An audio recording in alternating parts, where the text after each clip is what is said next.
Hi, I'm Steph. Here's a quick run through of how to perform a bank reconciliation. Most companies store cash in the bank. This provides them with physical security as well as an independent record of cash balances through bank statements. A bank reconciliation is required for a company to verify their actual cash balance by comparing their cash ledger with the bank statement. Unfortunately, these records often aren't identical. A company may record a check they gave to a supplier, however, because it hasn't been banked by the recipient yet, it isn't in the bank statement. Or maybe the company has deposited money into their bank account, but it hasn't cleared the bank yet. To reconcile the bank's balance to the company's actual cash balance, the outstanding checks will need to be subtracted from the bank balance, and deposits in transit should be added. Similarly, the bank may record transactions such as interest or bank fees. These will need to be added and subtracted accordingly to the company's cash ledger. Occasionally, when the company banks a check, it bounces because whoever gave it to them didn't have enough money in their account. These are considered not sufficient funds checks and will need to be subtracted from the cash ledger because the company hasn't received the money yet. Or it's possible that either the bank or the company made an error when recording the transaction, and this also must be reconciled. To begin a bank reconciliation, compare the bank statement and cash ledger and check off the items that are found in both.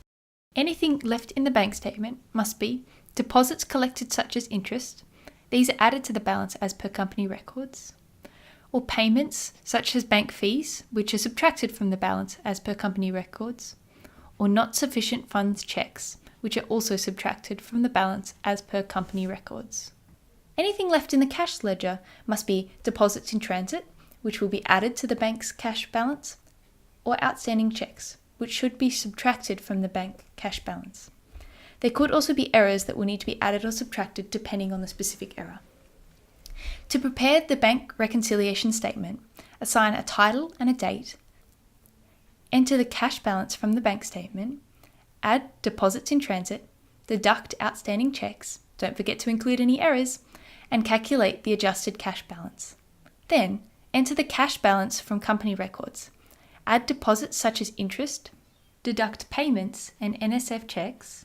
Again, don't forget to include any errors, and calculate the adjusted cash balance. If these two figures match, you've done it all correctly. All that's left is to prepare journal entries to adjust the company records.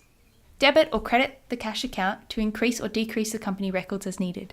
For example, to record the bank fees in the company records, debit the account service charge expense, $25, and credit cash, $25.